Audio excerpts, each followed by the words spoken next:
और कोई इंडस्ट्री उठा के देख लो, फिल्म इंडस्ट्री है, उसमें रोज सैकड़ों लोग जाते हैं, मात्र 1 से 2% ही कामयाब होते हैं। जिसे हम जानते हैं वो 1% भी नहीं है। तो बाकी सबका क्या होता है? फेलियर ही तो है। अगर हम स्पोर्ट्स के अंदर चले जाएँ, हज़ारों लोग हिस्सा लेते हैं, सैकड़ों लोग पास होते हैं और कुछ ही लोग पार्टिसिपेट करते हैं दूसरे नेशनल में जाकर और उसमें से एक ही विनर होता है। तो उसमें क्या फेलियर बोलोगे? आप उसको समझा सकते हो, हमारी इस इंडस्ट्री से जॉब करने वाले या बिज़नेस जो कर रहे हैं, अपने जो बिज़नेस बोलते हैं, उससे ज़्यादा यहाँ पर लोग पैसे कमा रहे हैं। कमा वही रहे हैं जो सिस्टम को फॉलो कर रहे हैं।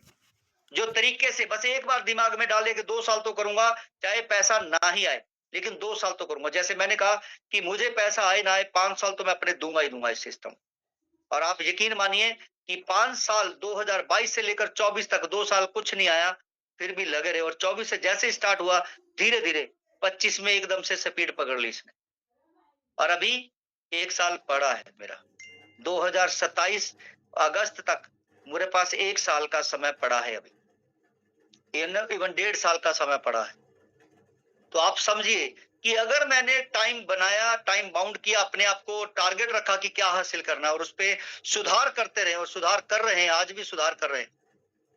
तो आप भी अपने आप को उस सिस्टम में झोंक दीजिए, जहाँ दिक्कत आ रही है उसको सुधारिए, कहीं से पूछिए और आप लगे रहिए। अभी लास्ट की स्टोरी, एक बार जो बादल हैं, उन्होंने तय किया कि हम अगले 10 साल बरसेंगे नहीं और जो किसान हैं, उन्होंने सोचा कि अगर ये 10 साल बादल बरसेंगे नहीं, तो फिर हल चलाने का भी कोई मकसद नहीं है। तो वो अपने हल जो हथियार होते हैं, उनके टूल्स होते हैं, उनको पैक किया और सँभाल दिया कि हम कोई और काम करते हैं, लेकिन खेती-बाड़ी में अब बारिश नहीं होगी, तो फिर फसल भी नहीं होगी। लेकिन एक किसान जो हल लेके लगा रहा खेत जोतने के लिए और लोग कहते रहे, अरे बारिश नहीं होगी तो क्यों खेत में हल लगा रहा है, मेहनत कर रहा है। उसने कोई रिप्लाई नहीं दिया। वो अपने काम पे लगा रहा। इसी बीच ऊपर से बादल गुजर रहे थे, तो एक बादल ने उससे पूछा कि मेरे भाई, हमने आपको बता दिया कि हम 10 साल बरसने वाले नहीं हैं, तो फिर आप हल क्यों जोत रहे हो? वो कहता, मैं इसलिए जोत रहा हूं कि जब तुम 10 साल के बाद बरसने की तैयारी करोगे, तो मेरे हल अगर मैं संभाल के रख दूंगा, तो मैं भूल जाऊंगा हल चलाना और मेरे जो टूल है वो जंग लग जाएंगे। तो इसलिए मैं आज हल चला रहा हूं कि मैं भूल ना जाऊं कि खेत कैसे जोतना है, या मैं मेहनत करने से छूट छूट ना जाऊं, बेकार ना हो जाऊं। तो आज भी मेरा जो हौसला है वो ऐसे तरह टूटे ना, तो मैं आज लगा हुआ मेहनत कर रहा हूं। तो बादल कह रहे हैं कि अगर तू लगा हुआ तो हम भी बरसना भूल ना जाए, इसलिए आज मैं बरस जाता हूं। और वो उस खेत पे बरसता है, तो उस खेत में फसल होती है और बाकी सबके नहीं होती है। तो इसलिए जो मेहनत करते हैं, जो लगे रहते हैं, वो एक दिन अमीर जरूर होते हैं।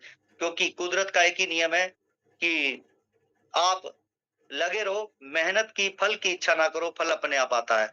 और मैं बार-बार कहता हूँ कि अगर आप पैसे के पीछे भाग रहे हो, तो पैसा आपसे आगे-आगे रहेगा। लेकिन अगर आप अपनी एक्टिविटी के ऊपर लगे रहोगे, तो पैसा आपके पीछे-पीछे आता रहेगा। तो आज के लिए इतना ही। Thank you so much. और Pankaj Kumar Pandey ji, over to you. Thank you sir, thank you. और आज बहुत ही शानदार जानकारी हम सभी को मिली और आज आपने जो मोरल स्टोरी बताई वो वाकई में सीखने के लिए बहुत कुछ प्रेरणा मिलती है। तो आज के लिए सर, आज आपने जो भी चीजें दी हम सबको उसको अपने जीवन में उतारना है और डे बाय डे हमें ग्रो करना है, क्योंकि अगर आप पूरे शिद्दत से लगे रहेंगे तो वाकई आपकी ही जीत होगी, जैसे सर ने अभी स्टोरी में बताया। तो आज के लिए हम सब लोग, आप सभी का बहुत बहुत आभार पहले तो कि 1450 लोगों की संख्या हम सब लोगों ने पूरी की।